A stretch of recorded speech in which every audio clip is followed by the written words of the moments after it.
ফেনী উদ্ধার কাজের জন্য সমন্বয়কাররা যা কেউ পেয়েছেন অযথা ভিড় করবেন না টিএসসির মধ্যে প্লিজ। আর আপনাদের প্রেসের যে গাড়িগুলো আসে আপনাদের প্রতি আন্তরিক অনুরোধ, আপনাদের গাড়িগুলো টিএসসির ভিতরে পার্কিং না করে আপনারা শামসুন্নাহর হলের দিকে পার্কিং করতে পারেন। আপনাদের গাড়িগুলো বলা হয়েছে গাড়িগুলো সামনের দিকে পার্কিং না করে আপনারা টিএসসি হলের পেছনের সাইডে পার্কিং করতে। দিয়ে আমাদের ভাইয়াদের কাছে জিনিসপত্র দিয়ে দিবেন বা আপনারা নিয়ে আসলেন, কিন্তু যারা অনেক জিনিসপত্র নিয়ে আসেন তারা অবশ্যই গাড়ি নিয়ে ভিতরে ঢুকবে। এবং ওই এবং আরো বলা হচ্ছে যারা অনেক বেশি জিনিসপত্র নিয়ে যাবে তারা ভিতরে ঢুকে যতগুলা টিম আছে বড় বড় তাদের অথবা সেনাবাহিনীর হাতে দিয়ে যাবে। বাইরে থেকে যদি বেশি লোকজন যায় জড়ো হয় তাহলে ওখানে পার্কিং এর জন্য ঝামেলা হচ্ছে, রাস্তা জ্যাম হয়ে যাচ্ছে, ঠিকমতো ত্রাণ পৌঁছানো যাচ্ছে না। একটা হচ্ছে স্যালাইন, দ্বিতীয় হচ্ছে স্যানিটারি প্যাড, তৃতীয় হচ্ছে ফিটকেরি বা পানি ট্যাবলেট, পানি বিশুদ্ধকরণের ট্যাবলেট।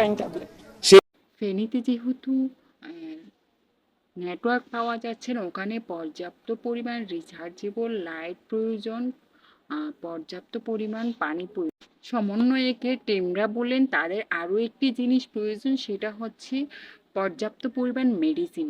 ও তারা যেহেতু নির্ধারিত কোনো মেডিসিনের নাম বলতে পারতেছে না, সুতরাং মেডিসিন যাদের বিশেষজ্ঞদের পরামর্শ অনুযায়ী তাদের হাতে মেডিসিন পৌঁছে দেওয়ার অনুরোধ করতেছে।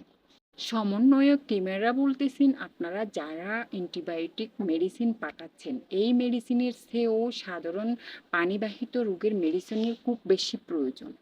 তারা আরও বলেন ভালো মানের কিছু বস্তা মেডিসিন, স্যানিটারি ন্যাপকিন এবং বিভিন্ন পানিবাহিত রোগের মেডিসিন কী কী প্রয়োজন সেগুলো আপনারা আমাদের পাঠিয়ে দিবেন। এতটুকু হেল্প করলেই।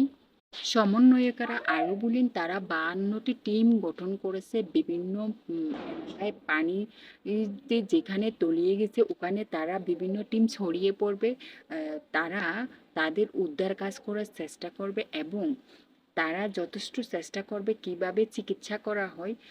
যাদের মেডিসিন লাগবে তাদেরকে মেডিসিন পৌঁছে দেওয়ার মতো টিম রেডি করেছেন, আবার যাদের উদ্ধার করতে হবে তাদের উদ্ধারের টিমে প্রয়োজন, আবার যাদের খাদ্য দেওয়ার প্রয়োজন তাদেরকে খাদ্য দেওয়ার জন্য ওভাবে টিম গঠন করে ওরা সর্বমোট 52টা টিম গেছে। ওদের একটাই রিকোয়েস্ট হচ্ছে সেটা হলো আপনারা যারাই ত্রাণ নিয়ে আসেন না কেন সবাই এখানে জ্যাম না করে ভিড় না করে প্রশাসনের হাতে, নৌবাহিনী সেনাবাহিনী ওদের হাতে দিয়ে যাবেন, না হয় বড় বড় যারা টিম মেম্বার রয়েছে তাদের হাতে সমগ্র জিনিস দিয়ে আপনারা একটু যদি ঝামেলা মুক্ত করেন তাহলে সুবিধা হয়, কারণ এখানে অনেক বেশি জ্যাম হয়ে আছে। পেমেন্ট করতে হয়, আপনারা পেমেন্ট করবেন। এবং আমি সাংবাদিক ভাইদের অনুরোধ করবো আপনাদের টিভি চ্যানেলগুলোতে যাতে নাম্বারটি স্ক্রলে যায়। এবং ওরা সবার কাছে রিকোয়েস্ট করে যারা যতটুকু পারেন সহযোগিতা করে সবার পাশে এগিয়ে আসেন, এটাই হচ্ছে আমাদের